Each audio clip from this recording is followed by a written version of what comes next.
সুপ্রিয় দর্শক, আসসালামু আলাইকুম।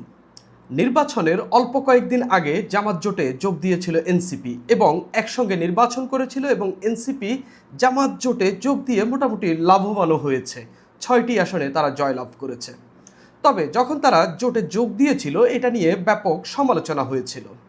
মুক্তিযুদ্ধের বিরোধিতা করা একটি দলের সঙ্গে এবং সেই দলের নেতৃত্ব দেওয়া একটি জোটে এনসিপির মতো মধ্যম পন্থার রাজনীতি করতে যাওয়া একটি দল কেন যোগ দিয়েছিল এটা নিয়ে রাজনৈতিক মহলে ব্যাপক সমালোচনা হয়েছিল। তবে এনসিপি তখন বলেছিল এটা শুধুমাত্র একটা ইলেকটোরাল জোট, অর্থাৎ নির্বাচনের হিসাব নিকাশের জোট। তখন এনসিপির নেতারা এরকম নোশনও আমাদের সামনে দিয়েছিলেন যে নির্বাচনের পরে হয়তো এই জোটটি থাকবে না বা তারা জামাত থেকে বেরিয়ে যাবে, তাদের স্বতন্ত্রভাবে তাদের রাজনীতি দাঁড় করাবে।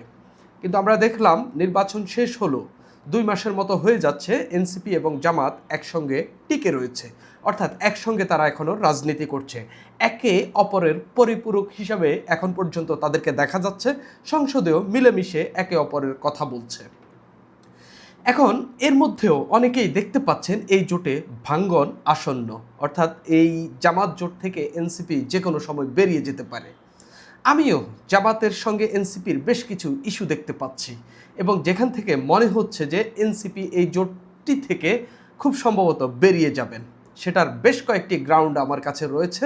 এবং এটা যে তারা ইদানিং যে রাজনীতিটা করছে এবং জামাতের সঙ্গে এনসিপির যে অনেক কিছু মিলছে না তা দেখেই আমি অনুমান করছি। আমি আপনাদের সামনে বলবো আসলে কোন কোন ঘটনার পরিপ্রেক্ষিতে আমি বলছি যে জামাত থেকে এনসিপি আলাদা হয়ে যাবে, বিচ্ছিন্ন হয়ে যাবে।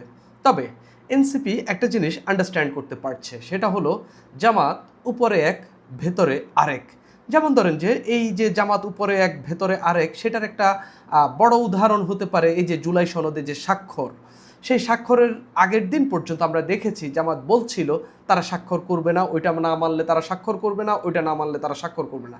ঠিক পরদিনই এনসিপি স্বাক্ষর করতে যায়নি, কিন্তু জামাত বিএনপির সঙ্গে ঠিকই গিয়ে স্বাক্ষর করে এসেছে।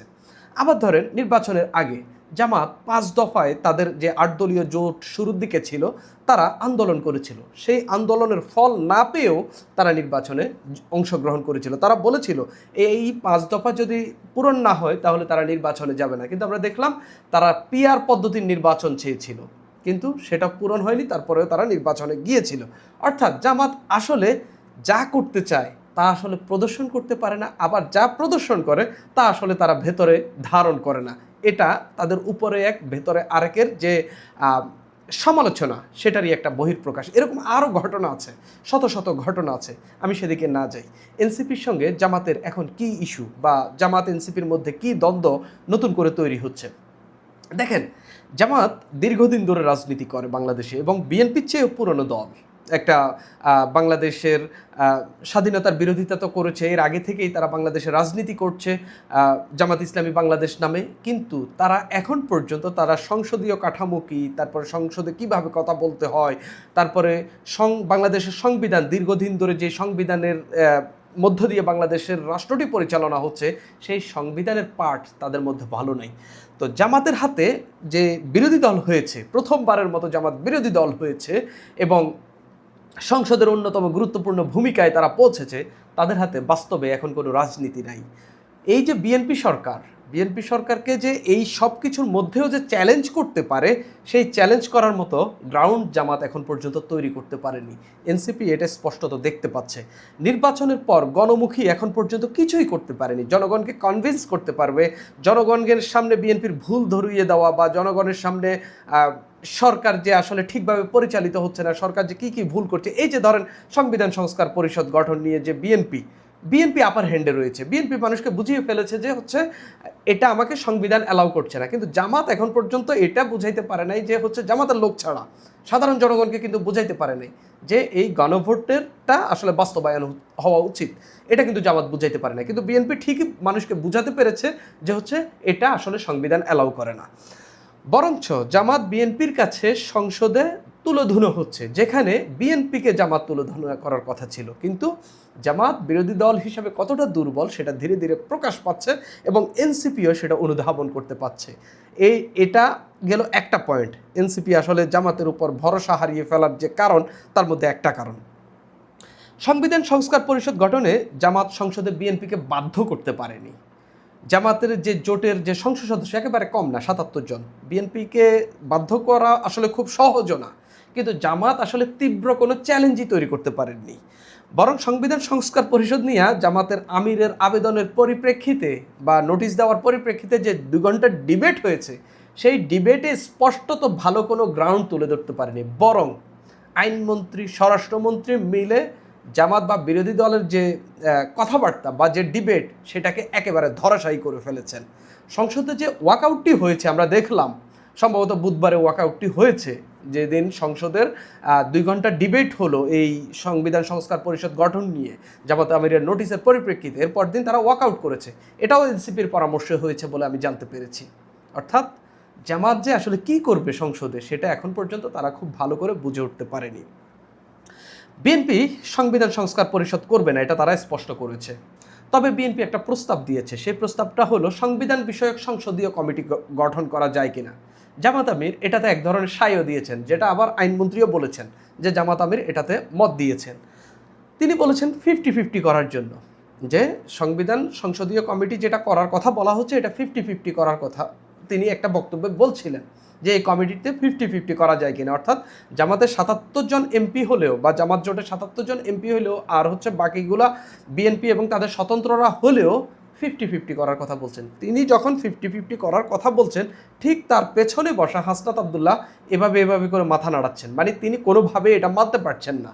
মানে তিনি তার জোটের সঙ্গেও পরামর্শ করেননি যে হচ্ছে যে 50-50 করব, এই কমিটিতে আমাদের মত আছে, এটা যে মতটা যে তার জোটকে জিজ্ঞাসা করা, সেটা হাসনাত আবদুল্লাহ জানেন না। হাসনাত আবদুল্লাহ বা এনসিপি এটাতে চরম বিরক্ত, বা তিনি যে এইটা কেন বললেন এটা এনসিপি আসলে বুঝে উঠতে পারছে না। জামাত সংবিধান সংস্কার গঠনের জোর দাবি না জানানোয় এনসিপি জামাতের উপর চরমভাবে অখুশি, সত্যিকার অর্থে অখুশি। জামাতের সংবিধান বিষয়ে ভালো পর্যালোচনা একেবারেই নাই বললেই চলে। আপনি যদি সংবিধানের, আমি মোটামুটি পুরা সংসদের প্রথম অধিবেশন এখন পর্যন্ত যা হয়েছে আমি সবগুলোই দেখেছি। জামাত এখন পর্যন্ত বিএনপিকে ধরাশায়ী করার মতো কোনো সাংবিধানিক কোনো গ্রাউন্ড তুলে ধরতে পারেনি। এই যে আইনগুলো, যে অধ্যাদেশগুলো নিয়ে জামাত কথা বলে, গণভোটের যে আদেশ নিয়ে কথা বলে, সেখানেও যে কিভাবে এটা সংসদের সঙ্গে রিলেট করা যেতে, সংবিধানের সঙ্গে রিলেট করে যেতে পারে, এটা আইনি ভিত্তি কিভাবে দেওয়া যেতে পারে, এর প্রপার কোনো গ্রাউন্ড তৈরি করতে পারেনি জামাত। এবং যদি এটা বিএনপি বাস্তবায়নও করে, এটা সুপ্রিম কোর্ট আসলে ডিসঅ্যালাউ করবে কিনা বা এটা নিয়ে আলোচনাটাও জামাত তুলতে পারেনি। অর্থাৎ জামাতের এই আইন বিষয়ে বা হচ্ছে এই সংবিধান বিষয়ে খুব ভালো পর্যালোচনা নেই বা খুব ভালো আন্ডারস্ট্যান্ডিং নেই। এখন পর্যন্ত জামাত সংসদে সংবিধানের অনেক পয়েন্টেই বিএনপির কাছে ধরা খেয়েছে। এনসিপির এমপিরা তরুণ হলেও তুলনামূলক ভালো করেছে। আমি হাসনাত আবদুল্লাহর বক্তব্যের কথা বলবো, যে ভাষায় বক্তব্য দেন আব্দুল হান্নান মাসুদ, মোটামুটি বিএনপিকে খুব ভালো আক্রমণাত্মক বক্তব্য তিনি দিয়েছেন এবং এমন অনেক কিছু পয়েন্টে কথা বলেছেন।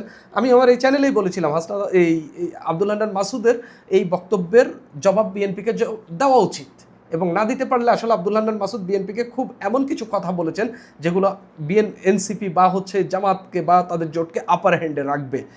জামাত বড় দল হয়েও বিরোধী দল হিসাবে তাদের ভূমিকা ভালোভাবে উপস্থাপন করতে না পারা হিসাবেও দুর্বলতা হিসাবে দেখছে এনসিপি এগুলাতে আসলে খুব একটা খুশি না জামাতের এই ঘটনাগুলোতে।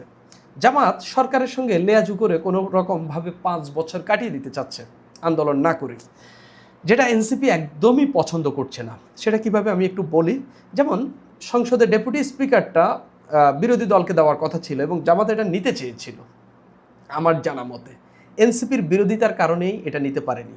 আপনি যদি আরেকটি ঘটনা দেখেন, জামাতের আমিরের আন্তর্জাতিক বিষয়ক উপদেষ্টা যিনি, তাকে যেন মন্ত্রী পদমর্যাদার উপদেষ্টা করা বা পররাষ্ট্র মন্ত্রণালয়ে মন্ত্রী পদমর্যাদা দেওয়া হয়, সেটার আবেদন করা হয়েছে।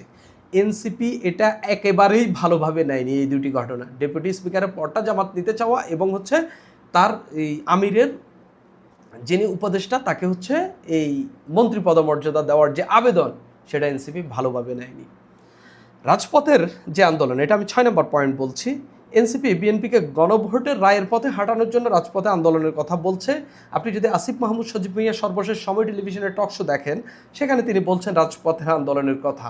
আপনি যদি নাহিদ ইসলামের একটা বক্তব্য দেখেন যেটা গণমাধ্যমে এসেছে, সেখানেও তিনি সম্ভবত আজকেই দিয়েছেন, সেখানেও তিনি বলছেন রাজপথের আন্দোলনের কথা।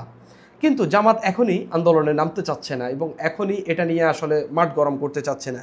এটা নিয়ে দুই দলের মন কষাকষি আছে এবং এনসিপি মূলত জামাতের উপর চাপ দিচ্ছে এটা নিয়ে মাঠে নামার জন্য এবং আন্দোলন করার জন্য। শেষ পর্যন্ত কী ঘটে সেটা আমরা অবশ্যই দেখব। আর আদৌ তারা বিরোধী দল হিসাবে মাঠে নামতে পারে কিনা, আন্দোলন করতে পারে কিনা, রাজপথে সুরাহা করতে পারে কিনা সেটা আমরা দেখব এবং জামাত কতটা ক্ষমতা প্রদর্শন করে, কতটুকু লোক নামাইতে পারে সেটাও আমরা দেখব। আরেকটা জায়গায় একটা দ্বন্দ্ব দেখা যাচ্ছে, সেটা হচ্ছে সিটি কর্পোরেশন বা স্থানীয় সরকার নির্বাচন। এনসিপি ইতিমধ্যেই কয়েকটি, সম্ভবত 5টি সিটি কর্পোরেশনের জন্য তাদের প্রার্থী ঘোষণা করে দিয়েছে। এই প্রার্থী ঘোষণা করে দেওয়া মানে জামাতকে ইঙ্গিত দেওয়া যে হচ্ছে এগুলো যেন আমাদেরকে ছাড় দেওয়া হয় জোট থেকে, বা এই জোটের পক্ষ থেকে তারা তো জোটভিত্তিক নির্বাচনই করবে এই সিটি কর্পোরেশনগুলোতে, যেখানে জামাত দিবে সেখানে এনসিপি দিবে না, বা যেখানে সমঝোতার ভিত্তিতে যদি মাওলানা মামুনুল হকের দলের কাউকে দেওয়া হয় সেখানে অন্য কাউকে দেওয়া হবে না, বা তাদের জোটের থেকে। তো সেই সমঝোতার নির্বাচনে এখন পর্যন্ত 5টি সিটি কর্পোরেশনে এনসিপি প্রার্থী ঘোষণা করেছে, 5টি বা 4টি, অর্থাৎ এই 12টি সিটি কর্পোরেশনের মধ্যে এনসিপি 5টিই চাচ্ছে, বা এখান থেকে ধরেন হিসাব নিকাশে 4টি পেল, সেটা জামাত ছাড় দিবে কিনা। যদি ছাড় না দেয়, এনসিপিকে যদি এই পরিমাণ না দেয়, যেমন ঢাকা দক্ষিণ এনসিপি নিবে, হয়তো ঢাকা উত্তর ছাড় দেবে না, এর বাইরে আরও যেগুলো তারা ঘোষণা করেছে সেগুলো তারা নেওয়ার চেষ্টা করবে, এটা নিয়ে দ্বন্দ্ব তৈরি হবে। তখনই যদি এটা এখানে যদি মিলমিশ না হয় তাহলে ভাঙন দেখা দিতে পারে। এখন বেশ কিছু ইস্যুতে জামাতের সঙ্গে এনসিপির মন কষাকষি রয়েছে এবং এনসিপি আসলে খুবই আছে না একটা জিনিস, যে আমি এমন একটি বড় দলের উপর ভর করেছি যে সংবিধান নিয়ে খুব ভালো আলোচনা তৈরি করতে পারে না, যার হাতে এখন তেমন কোনো পলিটিক্স নেই, রাজনীতি নেই, যেটা নিয়ে যে সরকার দলকে সে খুব ভালো চ্যালেঞ্জ দিতে পারে, বরঞ্চ সে প্রতিদিনই সংসদে সরকার দলের এমপিদের কাছে, মন্ত্রীদের কাছে সে বক্তব্যে পরাজিত হচ্ছে। সেই জায়গা থেকে এনসিপি এগুলাকে যাচাই বাছাই করছে এবং এনসিপি খুব সম্ভবত যদি সিটি কর্পোরেশন নির্বাচনে বা স্থানীয় নির্বাচনে যদি কিছু জায়গায় তাদের মেম্বার, চেয়ারম্যান, তারপরে উপজেলা চেয়ারম্যান, জেলা পরিষদে, তারপরে হচ্ছে আপনার যদি সিটি কর্পোরেশন 2-1টিতে জয়লাভ করতে পারে, এরপরে তারা দল পুনর্গঠনের পথে হাঁটবে কমপ্লিটলি। কেননা তাদের ওই যে স্থানীয় পর্যায়ে কিছু জনপ্রতিনিধি তাদের হয়ে যাবে, সেটা দিয়ে তারা তখন হচ্ছে স্বকীয়ভাবে রাজনীতি করার চেষ্টা করবে এবং জামাত থেকে বেরিয়ে যাওয়ার চেষ্টা করবে। এখানেই আমি দেখতে পাচ্ছি যে জামাত সম্ভবত এনসিপিকে আগামী নির্বাচন পর্যন্ত পাবে না। জামাত যেটা চেষ্টা করছে এনসিপিকে আগামী নির্বাচন পর্যন্ত তাদের সঙ্গে রাখার জন্য, এতে জামাত যে কোনোভাবে এনসিপিকে নিজেদের সঙ্গে রাখার চেষ্টা করবে। কেননা এনসিপি হাত থেকে ছুটে গেলে অনেক কিছুই ছুটে যাবে। অনেক কিছু বলতে বিএনপিকে স্ট্রংলি চ্যালেঞ্জ করা, বিএনপি এখন পর্যন্ত যাদেরকে সমীহ করে সেটা জামাতের আমিরের চেয়েও সম্ভবত বেশি সমীহ করে নাহিদ ইসলাম আর হাসনাত আবদুল্লাহকে।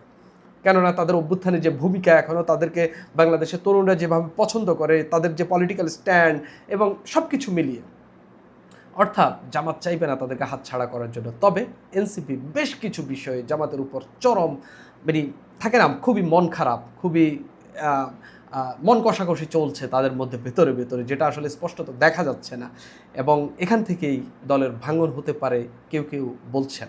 সুপ্রিয় দর্শক, এখন এই পর্যন্তই।